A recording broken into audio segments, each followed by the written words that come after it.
Você não vai apresentar o apresentador, não? Vou, calma, eu tô botando para gravar. Tá aparecendo na tela? Tá aparecendo, sim.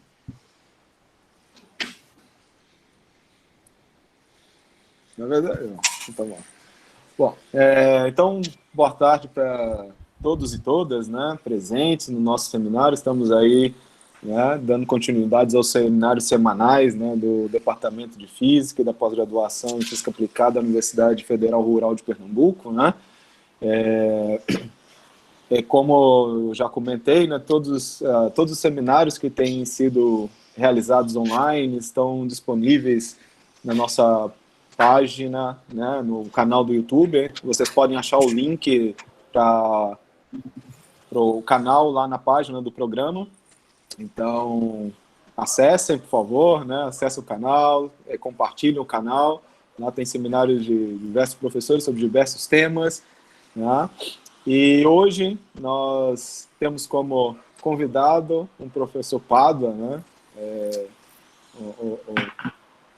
O Pádua é um dos recentes, né, professores, né, recente contratados professores do nosso departamento, né?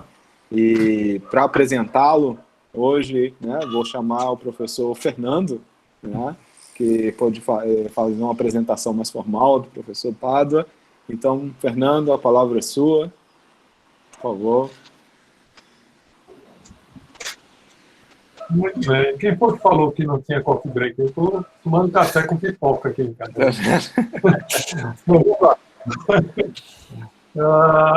É um prazer muito grande apresentar Antônio aqui para esse seminário, porque, bom, eu talvez seja a pessoa que conhece Antônio há mais tempo no departamento. A graduação de Antônio na UFPE foi... Eu era professor na época e nós fomos colaboradores nessa época. Ele fez iniciação científica comigo, publicou alguns artigos na época na iniciação científica, e isso usando geometria para estudar propriedades de sólidos com defeitos topológicos. Depois ele fez o mestrado na Rural, já com Ailton, e aí foi para outra área totalmente diferente. Então, trabalhar com propriedade de transporte, caos e coisas bem distintas do que ele estudou na graduação. E, mais adiante, ele foi estudar teoria de campo de gravitação na UFPB. Então, por coincidência, o orientador dele na UFPB foi meu colega de graduação na UFPE. Então, nós fizemos a graduação juntos, com o Eugênio Neto. Bom, vocês veem pela formação dele, que ele está transitando em áreas diferentes, faz com que ele tenha uma flexibilidade enorme para trabalhar hoje em dia. Então, ele não só trabalha, né, coisas mais recentes que envolvem a formação do doutorado, né, pelo campo de gravitação, como vai ser o assunto de hoje, mas tem trabalhado com a diversidade de coisas. Então, ele tem colaborado comigo em modelos de análise de matéria condensada, com Hermes em cristais líquidos, certo? Então, assim, ele tem essa flexibilidade porque tem uma formação bastante variada e porque tem uma curiosidade muito grande de estar aprendendo coisas diferentes. Então, é realmente um prazer contar essa história dele aqui, mas vai ser um prazer maior assistir o que ele tem a falar aí. Vamos lá, Antônio. Opa, obrigado pelo convite, obrigado, Fernando, pela apresentação. É realmente uma satisfação muito grande poder conversar com vocês, com todo mundo que está aqui escutando assistindo o webinar, né, o seminário pela web agora, nesses tempos de pandemia. Bom, esse trabalho que a gente está apresentando hoje, né, é um trabalho que a gente vem desenvolvendo há cerca de um ano e pouco, um ano e pouquinho, né, com um aluno do nosso mestrado, né, o João Chacriano. De modo que muita coisa que a gente vai falar aqui foi o João que fez, né? Muita conta que ele fez, e como os cálculos, né? Cálculos são, como é que a gente dizia? Cálculo era pedras, né? Eu só fiz mostrar o caminho das pedras, de modo que o que tiver certo foi ele que fez, mérito dele, o que tiver errado, fui eu que cometi o erro. Mas, enfim, vamos falar um pouquinho de termodinâmica, que é uma coisa que a gente aprende, né, durante a formação. Em particular, uma coisa que eu tenho me interessado, que são algumas situações de singularidades. No caso aqui, a gente vai observar um caso bem exótico mesmo, que é as cordas negras, num espaço-tempo bem estranho. Certo? Então, o seminário ele está mais ou menos estruturado dessa maneira aqui. Fazer metade do seminário é mais ou menos uma explicação, um contexto, e depois a gente vai fazer o desenvolvimento do trabalho. Ô Anderson, você controla a questão das perguntas, eu não sei como é que faz, se é no meio, no fim, mas tu vê aí como organiza isso. Bom, a gente vai fazer uma pequena introdução, depois já fala um pouquinho de geometria não comutativa, coisa rápida, e depois fala um pouquinho sobre campos clássicos, né, campos escalares, né, tunelamento, e aí a gente entra na parte termodinâmica, um pouquinho de back reaction. Padre, só respondendo a sua pergunta, né? Certo. Quem quiser fazer uma pergunta, né, abre o microfone, né, e faça a pergunta no meio das explicações, e no final, de qualquer forma, nós vamos abrir para perguntas, né? Mas no meio das apresentações, quem tiver alguma pergunta pode fazer, ou pelo chat também, né? Que a gente também aqui repassa para você. Okay? Perfeito. É porque, como eu abri aqui a tela, no modo da apresentação, eu só vejo essa tela, não sei o que é que está acontecendo no chat, não sei o que é que está vendo. Bom, aí tu vê como funciona. Vamos em frente, certo? Então, uma coisa que motivou esse trabalho, né, foi já um trabalho bem assim, famoso do Hawking, em 75, que ele fala sobre criação de partículas, né, pelos buracos negros. Né? E esse trabalho é interessante porque o Hawking, a partir de meados dos anos 60, depois da defesa do doutorado dele, ele trabalhou basicamente com singularidades. Então, o Hawking ficou muito conhecido por esse trabalho, né? Esse trabalho tem uma quantidade exorbitante de referências, em torno de 1000, ou eu acho que já passou de 1000 referências. É um negócio assim impressionante. E a ideia é que próximo do horizonte de eventos, aqui eu peguei só um quarto aqui, como se você estivesse vendo uma esfera, né, que é um buraco negro, então tem uma simetria esférica, mas aqui você está vendo como se fosse um quadrante. E na borda, né, devido às flutuações do vácuo, você tem a formação de partículas.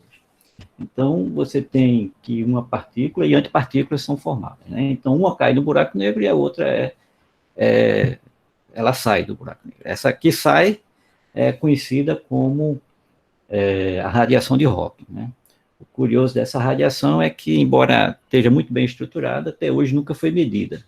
Então, é um assunto que está aí nos instrumentos, da mesma forma que as ondas gravitacionais levaram 100 anos, né, para serem medidas, a expectativa é que essa radiação seja medida. Talvez não torcer para não durar 100 anos, né, que meçam antes. Mas hoje, como a tecnologia está muito desenvolvida, quem sabe.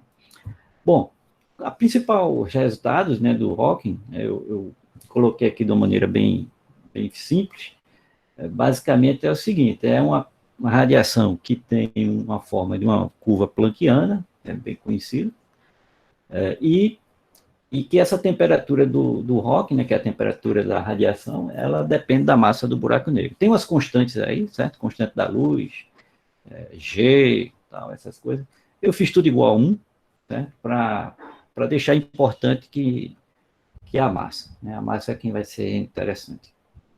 Então, uma motivação para a gente, né, que levou esse trabalho, foi, né, o fato de que esse artigo do Lemos, né, falando sobre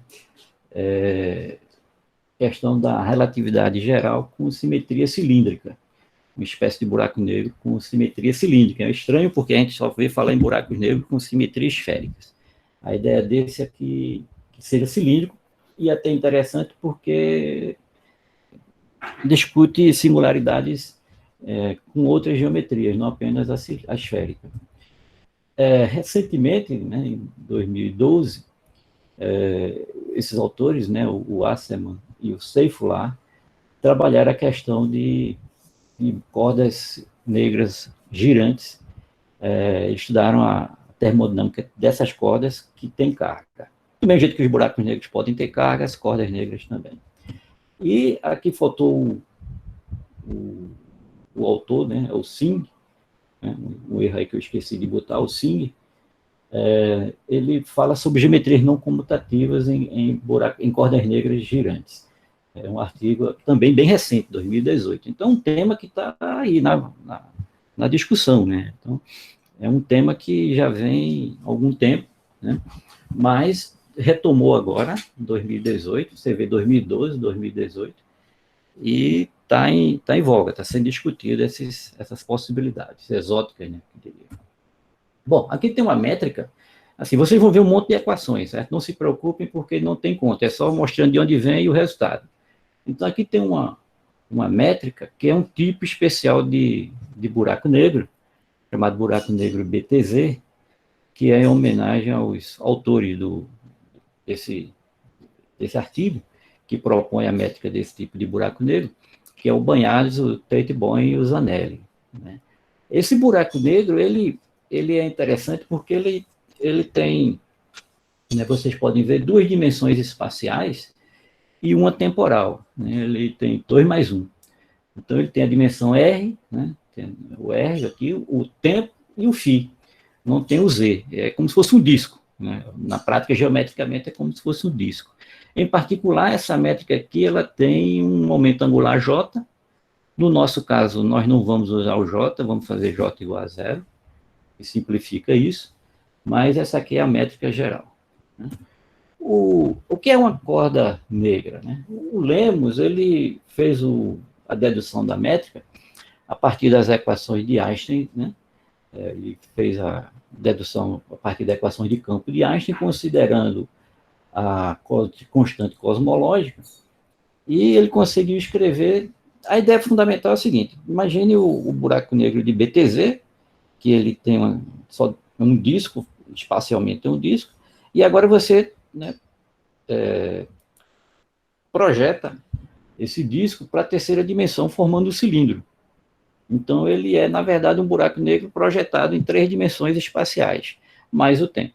Então, ele é um cilindro em que as tampas do cilindro, e não só a tampa, né, mas a projeção desse cilindro na terceira dimensão projeção do disco forma a terceira dimensão, né, forma um cilindro. Esse cilindro é o que a gente chama de corda negra. Observe que ela não precisa ser rígida, né? Ela pode ser, ela na verdade é feita uma mangueira, né? Pode ser feita uma mangueira. Ela é cilíndrica, mas pode ser flexível. E pode se juntar, certo? Pode formar uma corda fechada. Embora que a gente não vai trabalhar esse caso, mas em particular são cordas, né? A ideia de corda é essa, né? Onde a seção transversal da corda é o disco do BTZ. E esse BTZ ele é importante no disco do desenvolvimento que a gente vai fazer para frente, eu vou mostrar mais adiante. Então, está aqui a métrica que a gente vai utilizar, né? Essa métrica é a métrica proposta por Lemos, aplicando a teoria da relatividade em coordenadas cilíndricas, construída a partir de um buraco negro de BTZ. Então, a gente tem aqui os termos, ele se assemelha, se lembra, né, de alguma maneira, tem uma certa lembrança um pouco distante do lado de Schwarzschild, porque aparecem esses termos multiplicando a coordenada temporal e a coordenada radial, e que um é inverso da outra. Isso lembra um pouquinho, né, assim, dá uma certa lembrança lá da solução de Schwarzschild. E aqui tem os parâmetros, né, a gente chama de alfa menos lambda sobre 3, esse 3 é só por uma questão matemática de como escrever as equações, lambda é a constante cosmológica, o tempo, em princípio, a gente deixa variar de menos infinito a infinito, o R, 0 a infinito, aqui tem os parâmetros, né? E M é a massa, certo? Então, esse é o artigo que ele publicou em 96, veja que já está há algum tempo aí, né? Já é bem conhecido há algum tempo na literatura. Pois bem, aqui tem o artigo que o Lemos, né, e o Zaquin faz essa projeção, né? Ele mostra como é que está ali 2 mais 1, que é o BTZ, 2 dimensões espaciais mais o tempo, passando para 3 mais 1, que é fazendo a projeção na terceira dimensão, criando a corda negra. Isso eu coloquei por curiosidade. E o objetivo é investigar a termodinâmica dessas cordas negras, né, em uma escala espacial muito curta, né, e a influência do espaço-tempo não comutativo, que é o que a gente vai falar daqui a pouco, né, e mostrar que é uma escala apropriada para a descrição que a gente vai utilizar. E o outro objetivo é entender a relação entre a mecânica quântica e a relatividade geral nesse nível de perspectiva. Aqui é só uma ilustração, porque a gente encontrou esse artigo, né, quem tiver a oportunidade de procurar ver, um Physical Review Letters, de 2010, que tem um nanotubo, né, coisa que também me chama a atenção. Eles aplicam uns campos muito grandes nesse nanotubo e ele ejeta partículas. Aí ficou lembrando um pouco da radiação de Hawking. Não é a mesma coisa, claro, não é a mesma coisa, mas é ilustrativo, lembram os análogos, por sinal, né, os análogos gravitacionais. Ele sai uma edição agora da Royal Society, né, só sobre análogos gravitacionais. Se tiver curiosidade, eu posso depois passar a referência. Mas aqui é mais ilustrativo para dar ideia de como seria uma corda negra e um análogo, se fosse o caso da gente comparar. Ou seja, o que a gente pode fazer, o que a gente vê na gravitação, também pode encontrar na matéria condensada, dadas as devidos cuidados, né, necessários.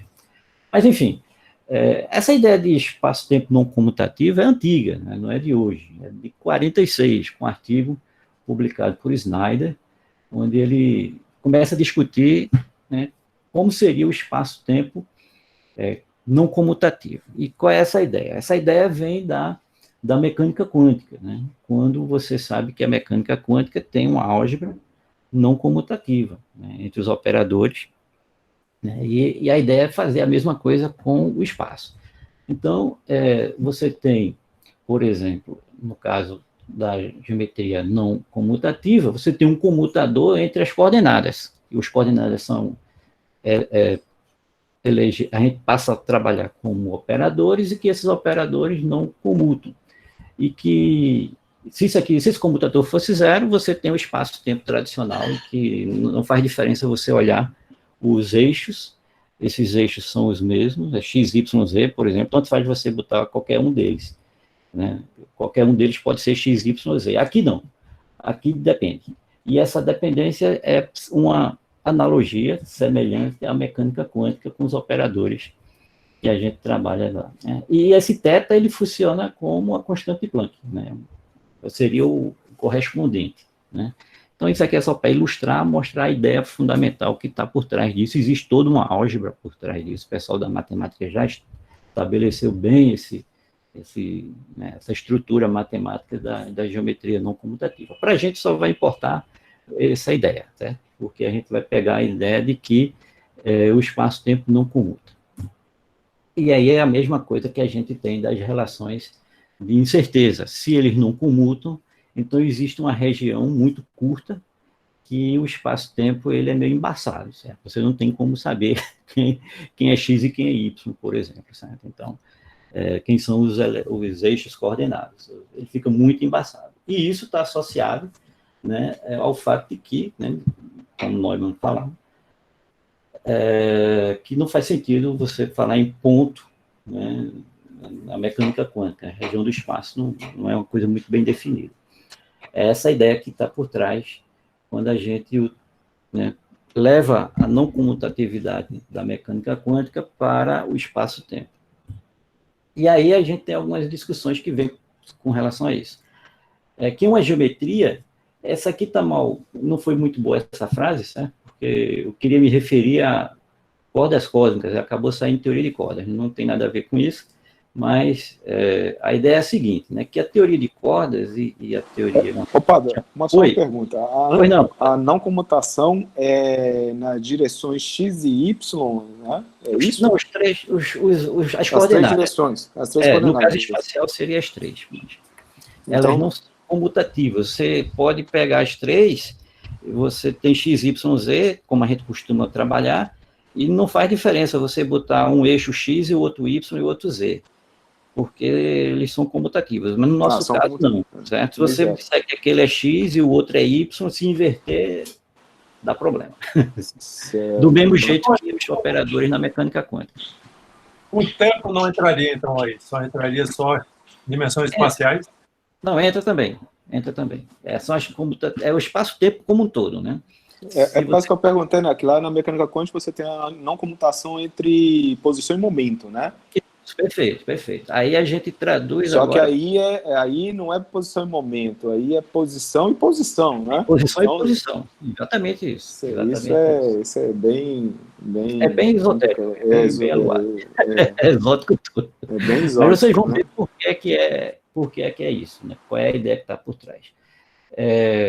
A ideia é a seguinte, aqui ficou mal essa palavra, eu devia ter colocado cosmic ali, cosmic string, mas existem duas teorias enormes, assim, já bem construídas na física, sobre a questão das unificações, né? A teoria de cordas é uma teoria que busca a interação dos campos fundamentais da natureza, enquanto a teoria quântica em laços, que é a Loop Quantum Gravity, tem uma teoria que generaliza, né, que quantiza a relatividade geral através de um formalismo do Hamiltoniano. Geralmente aquela que a gente escreveu lá, as métricas, nas páginas anteriores, aqui nos slides anteriores, a gente sai de uma ação, acha um lagrangiano e obtém as equações de movimento, que são as equações de campo.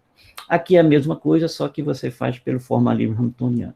Isso vai levar a uma nova definição de variáveis, chamadas variáveis de Astekar, e essas variáveis são úteis para quantizar a gravidade, e o método que foi utilizado é um método que é curioso porque ele tem uma certa semelhança com outros, uma coisa chamada loop, né, de Wills, comparando, né, são muito parecidos, assim, a estrutura matemática, e acabou caindo no jargão Loop Quantum Gravity, mas é a gravitação quântica por laços. Essa gravitação, ela é uma tentativa de quantizar a gravidade e só.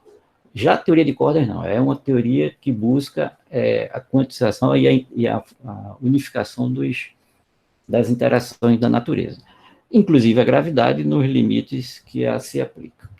No entanto, o que a gente vê nessa perspectiva da não comutatividade é que existe um tamanho, né, limite, né, você não pode ir até o zero, né, devido àquela parte em que o espaço-tempo ele fica embaçado, né, devido às incertezas ali.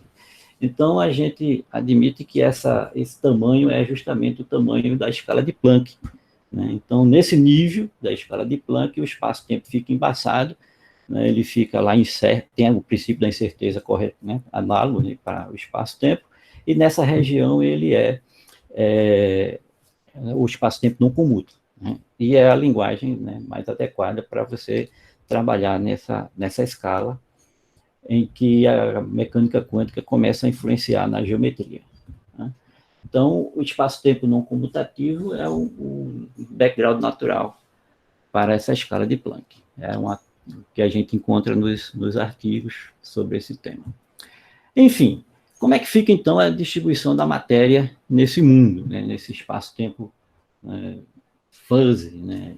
Deixa de ser algo pontual, como um caroço, como um planeta, por exemplo, que a escala grande, né, a escala macroscópica, é uma região do espaço, e passa a ser uma distribuição como a distribuição gaussiana, por exemplo. Então, você teria uma densidade de massa, e essa densidade de massa ela está associada justamente à distância, né? Ou seja, se você estiver muito longe, você perde, se você estiver numa escala grande, você perde isso, ele volta coincide com os resultados comutativos, e depende do θ, que é o θ da comutação lá do espaço-tempo, da não comutação, no caso. E aí, se a gente olhar para aquela métrica deixa eu voltar aqui rapidinho, essa métrica do Lemos, certo? Não sei se todo mundo conseguiu ver, a gente vai substituir nesse termo temporal, aqui onde tem os parênteses, no termo radial também, onde tem a massa, a gente vai colocar a massa, que é a massa, que ela funciona como se fosse uma distribuição gaussiana. E, fazendo umas continhas, a gente chega que a massa, dependendo da escala, ela obedece a uma função gama incompleta. E essa função gama, no limite, né, comutativo, coincide com os resultados macroscópicos. Então, você pode ter uma massa de uma... No caso da gente é uma corda, mas podia ser qualquer objeto, certo? De um planeta, de uma estrela, etc. Mas no caso da gente, como é uma corda, ela vai dar a densidade de massa por comprimento. Enfim, está aí a métrica que a gente vai trabalhar, que é a métrica do Lemos. Agora não é mais a métrica do Lemos comutativa. A gente vai chamar isso aí de métrica do espaço-tempo não comutativo de uma corda a corda. A partir daí, com essa métrica, a gente faz todo o trabalho da análise termodinâmica em cima dessa métrica. Essa métrica, ela é não comutativa, e a não comutatividade da métrica, ela aparece nessa função gama incompleta, que está aqui, né, na expressão que define as massas, né?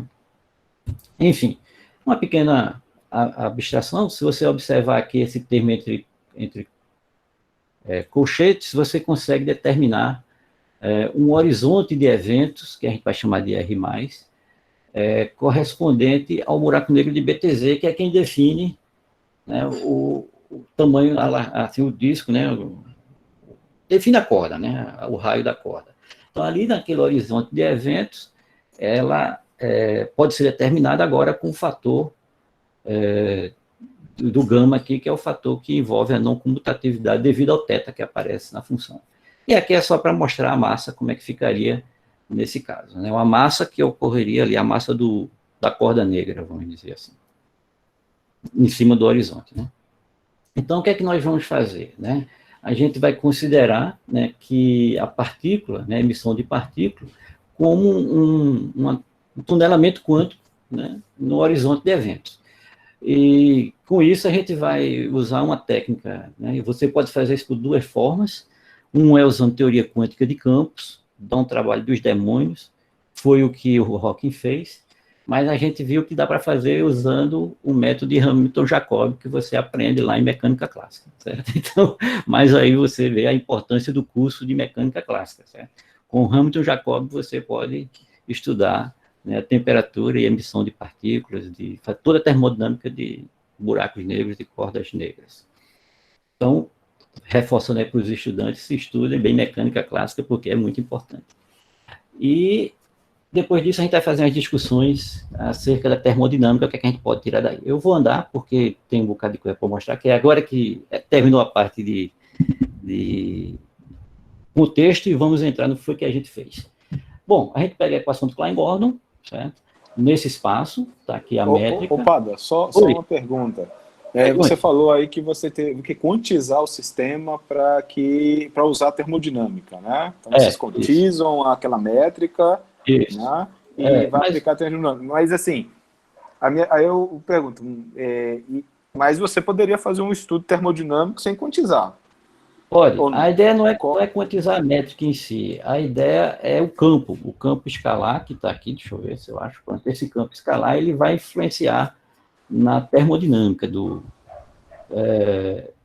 sistema, certo? Então, a gente vai estudar qual é o comportamento desse campo da termodinâmica daquele sistema da corda, numa métrica fuzzy, numa métrica não comutativa, que é dada por essa métrica que eu mostrei anteriormente. Não sei se eu consegui responder.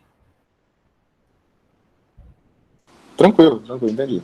Então, vamos em frente. Então, a gente tem a equação de Klein-Gordon, certo?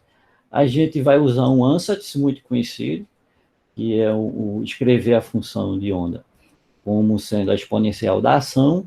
Só para relembrar, eu botei o IH cortado aqui, né? Isso é muito com que a gente estudando lá no... A ideia é preparar o caminho aqui para Hamilton-Jacobi e fazer, né, substituir esse φ na equação 15, substituir 16 em 15, eu coloquei aqui apenas para dar ideia de como é que fica, e usar Hamilton-Jacobi, certo? E fazendo com Hamilton-Jacobi, a gente usa uma separação de variáveis apropriadas, que dá uma expressão 18, né? Da expressão 18. De modo que a gente tem essas funções, e a ideia é usar essas funções e definir o W. Né? O W é o que é o interessante para a gente. Então, a gente vai ter que resolver essa equação diferencial ali em cima, 17, a partir dessa separação de variáveis, e ao fazer isso, a gente vai definir o W, vai chegar no W, que dá uma integral. E é uma integral feiosa, como a gente pode ver aí. Veja que tem aqui as partes que envolvem a métrica, né? E esse problema, ele se reduz a usar aquelas coisas de teoria de resíduos e polos. Então, física matemática, né? Por em cima para fazer esses negócios. O João fez um trabalho enorme para resolver esse negócio. Fez toda a parte de cálculo dos resíduos, e aí a gente chega a essa expressão para o W, que é a função que a gente fez lá na divisão, né? Quando a gente separou aqui as variáveis, aparece esse W. É Hamilton Jacob, basicamente. Só que sofisticado, né? Com as coisinhas a mais. Então, a gente encontrou essa expressão, e a gente tem desses artigos que a gente já leu, que a gente pode pensar na probabilidade de emissão, né?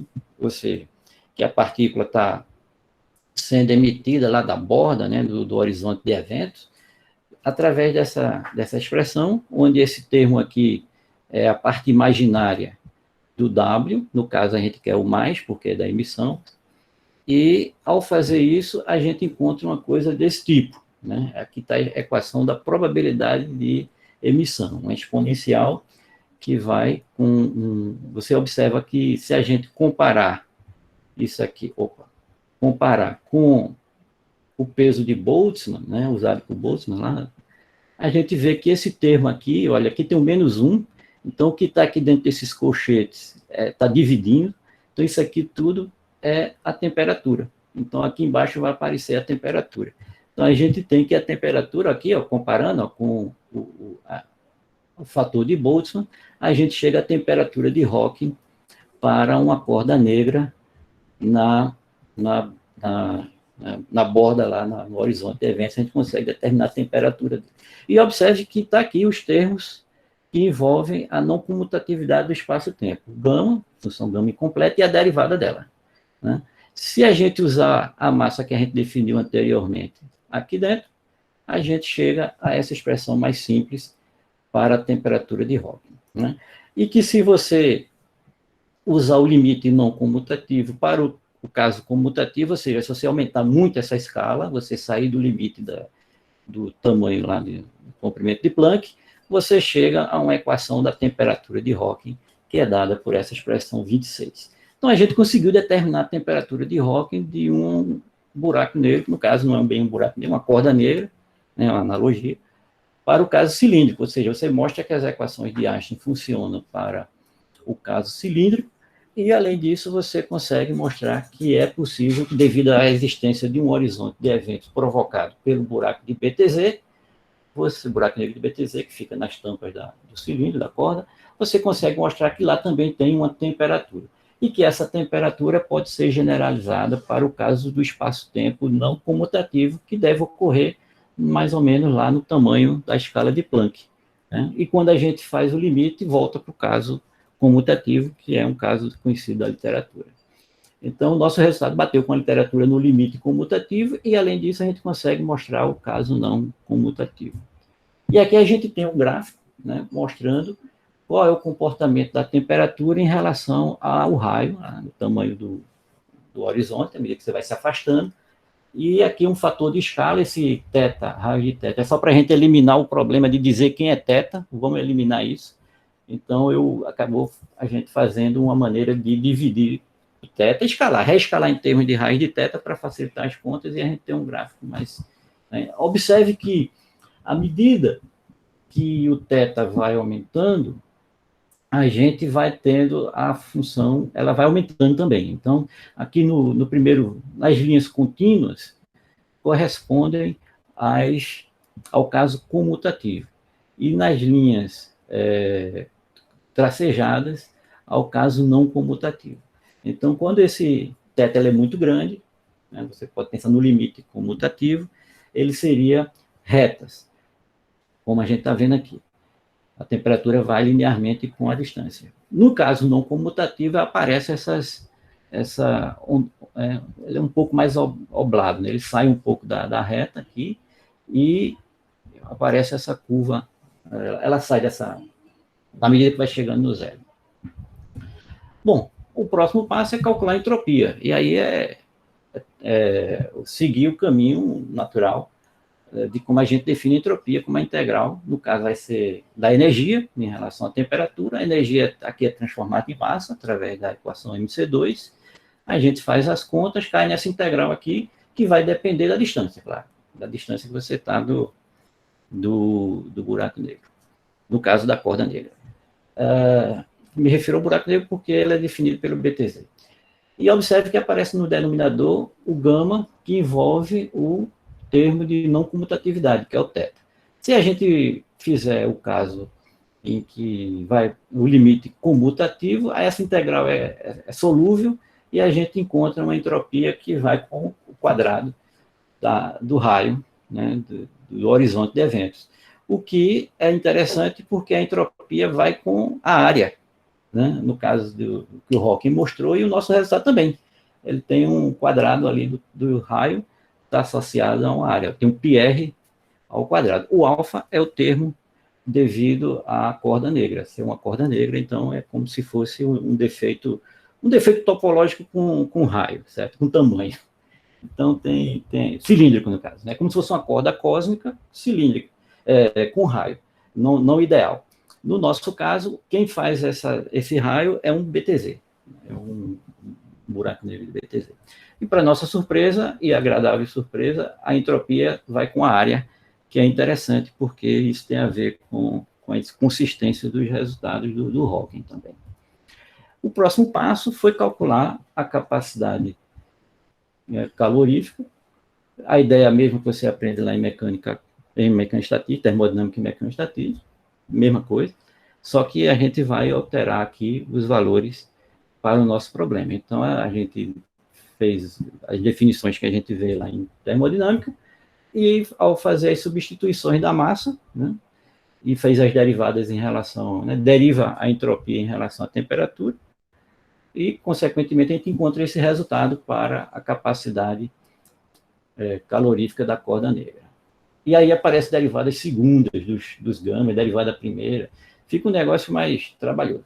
Mas, enfim, tem aí um resultado, e a gente pode mostrar que no limite comutativo, novamente, vai com o raio ao quadrado, da ideia de área.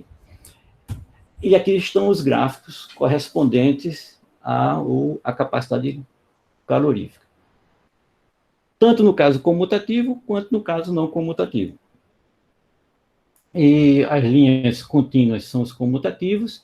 Observe que no caso comutativo vai para o zero, o espaço-tempo tradicional, à medida que você se aproxima do zero, a capacidade vai para o zero, mas no caso não comutativo há uma divergência na medida que se aproxima do zero. Não passa do zero, porque passar ali é cair no buraco negro, né? Cair dentro da corda negra, ela vai, o buraco negro de BTZ, que está ali no horizonte de eventos, então você teria complicações ali. Mas, à medida que você chega no zero, ele vai divergindo. E, finalmente, a gente calcula a energia interna.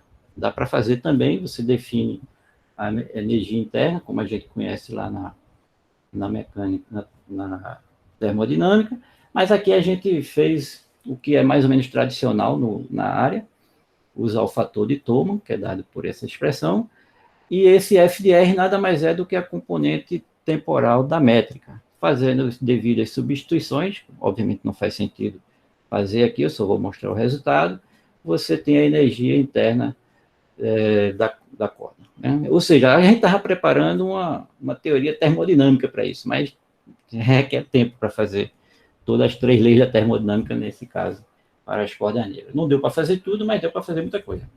E, finalmente, a gente tem a expressão para energia interna, tanto no caso, com o caso não comutativo, onde entra os gamas aqui. Então, o objetivo era esse, saber como é que é o comportamento da energia interna utilizando o caso não comutativo. Esses R's são o M é a massa, ou a energia, como quiser, porque aqui tem um C2, né? Eu estou fazendo C igual a 1. Inicial, você dá da corda inicial, ela vai ter uma expressão dada por essa forma, que a entropia ela vai perdendo energia. E a gente tem essa expressão. Enfim, no caso comutativo, a gente obtém essa expressão mais simples, quando a distância é muito maior do que, né, o equivalente à constante de Planck lá do espaço-tempo. E aqui estão os gráficos para o caso não comutativo e comutativo das energias internas. Então, a gente tem um comportamento, aqui é só um zoom, certo, dessa região aqui mais próxima, para a gente ver como é que ocorre, né, à medida que você vai aumentando a escala vai saindo da fase fuzzy, né, daquela região embaçada lá, que você não tem comutação, e qual é o comportamento naquela região. E, finalmente, a gente escreve a energia livre para o caso do buraco negro cilíndrico, que é a corda negra. Né? O comportamento, a gente já estava ficando muito cansativo mostrar tanta equação, eu só vou botar os gráficos. Esse é o comportamento da energia livre. Com a energia livre, você pode fazer um monte de coisa. Enfim, né, uma outra coisa que a gente se interessou é o seguinte, uma vez que você fez toda a termodinâmica, a gente sabe da relatividade que o termo geométrico mais o termo da constante cosmológica é igual à parte de energia. Só que a energia acaba interagindo, né, ela acaba produzindo gravitação, que por sua vez produz energia, né, mexe com a energia do sistema. Ou seja, você tem uma auto-interação, vamos dizer assim, da energia com a geometria. Isso a gente chama de back reaction, e a ideia era, dado o valor esperado, né, do vácuo, isso deve produzir geometria também. A gente jogou lá para ver o que é que acontece nesse caso. E aí a gente usou um truque que é o seguinte, ó, o back reaction é uma perturbação do caso tradicional, da gravidade sem a energia de vácuo. Então, a gente fez uma perturbação apenas, e de modo que essa letra, acho que é Ki, letra grega aqui, é dada por relações da massa de Planck. Né? Então, a gente jogou aí dentro, fez as contas e obteve os gráficos para a temperatura agora com o efeito do back reaction. Observe que quando não tinha back reaction, a curva, ela fazia isso e descia aqui. Ela fazia esse aboloado e ia para o zero. Com o back reaction aparece essa divergência, né, uma novidade que ocorre como efeito de back reaction, tanto no caso, né, comutativo como no caso não comutativo. Esses resultados são novos, a gente obteve há pouco tempo. E aqui a gente tem o mesmo caso para a capacidade calorífica, e aí a gente vai encontrar umas coisas interessantíssimas aqui. Essa parte de cima aqui é só um zoom dessa região, e aqui a gente tem divergências nessa região. Aqui a gente tem o lado contínuo, em azul, é o espaço comutativo, o não comutativo acho que é meio vermelho, né? E o efeito de back reaction entra na parte tracejada. Então, antes a gente não tinha essa parte aqui, porque não tinha back reaction. Agora a gente tem o back reaction, então o efeito da energia do vácuo acaba produzindo essa divergência. E isso leva, né, a outras situações, à medida que a gente mexe com o tamanho, né, com a escala, aparecem divergências finitas aqui na capacidade calorífica. E isso leva a dizer que a gente tem situações curiosas, a gente tem transições de fase nessa região, dependendo do caso. Veja que aqui, na escala de 0,5 desse fator de comutatividade, você vai ter transições de fase de primeira ordem, e aqui com 0,5 você vai ter uma de segunda ordem. Isso é uma coisa bem interessante que a gente encontrou, e isso mostra uma natureza assim, peculiar dos buracos negros cilíndricos ou das cordas negras. Aqui é só uma função da energia livre, também considerando o back reaction. E aí a gente termina, né, esse trabalho, né, com o estudo do estado de equilíbrio no universo, como é que essas cordas se comportariam no universo. Então a gente viu 3 casos.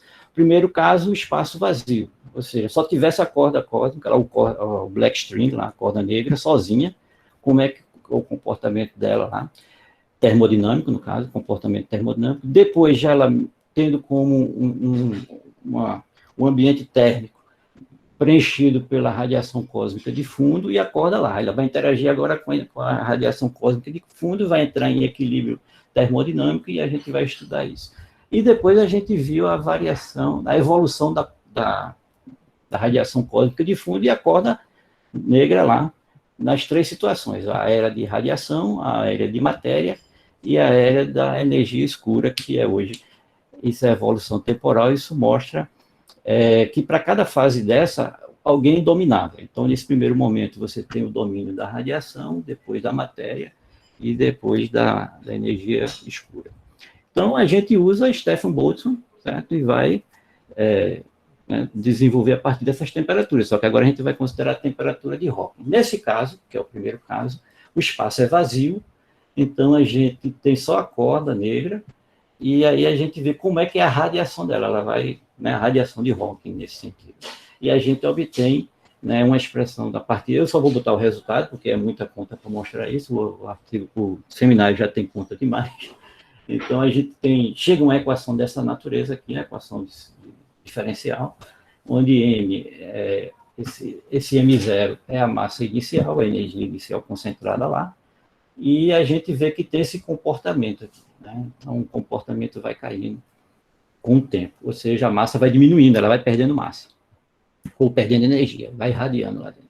Mas isso se ela estiver no espaço-tempo vazio, sem nada. A outra situação é que ela esteja mergulhada na radiação cósmica de fundo, que é o tipo, o corpo negro, uma radiação semelhante à de corpo negro, mas numa temperatura de 2,7 Kelvin. Então, a gente colocou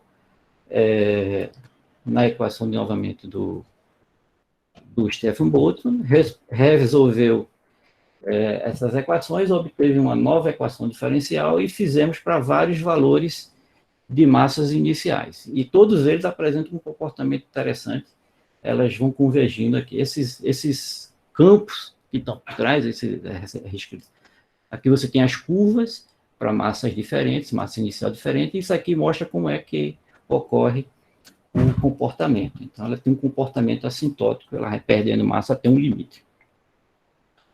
Está tudo adimensional, porque é a maneira mais simples de fazer isso. Depois a gente pode pensar em colocar as constantes e obter valores mais fáceis de entender do ponto de vista das dimensões.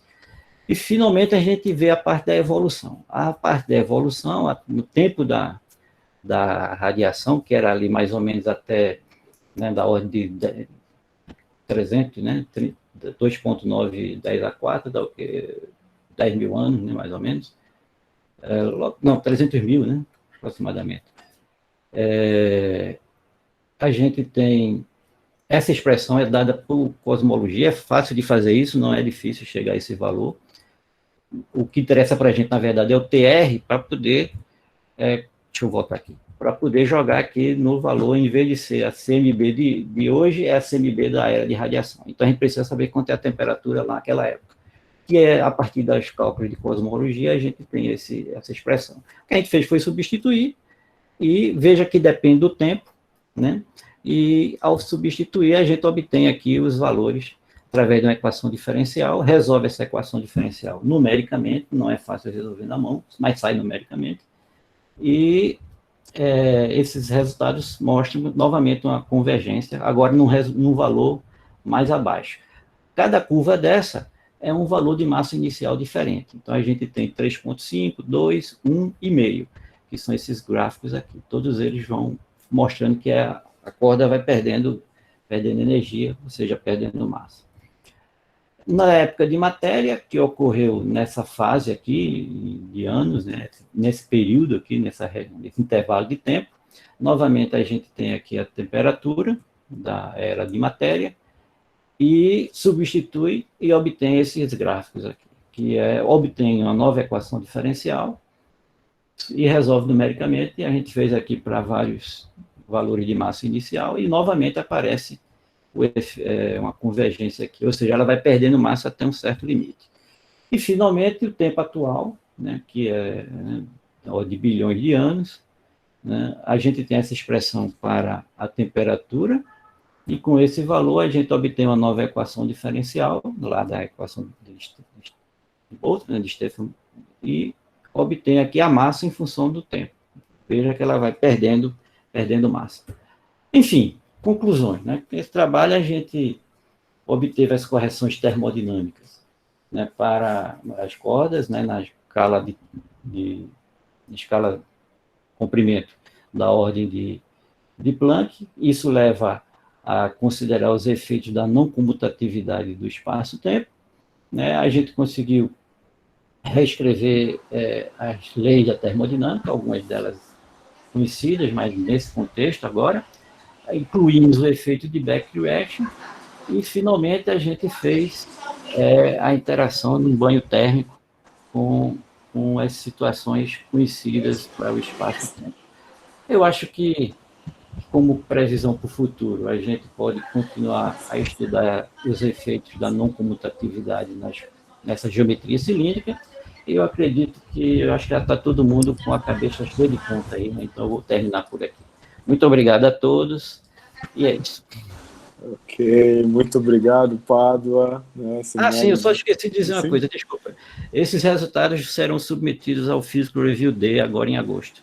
Certo. Vamos lá, né? Vamos lá, vamos ver se a gente consegue convencer os referentes. Com certeza, né? Vamos lá. Então, parabéns aí pelo seminário, né? Um estudo, né, bem interessante, né, de termodinâmica, e envolvendo a parte de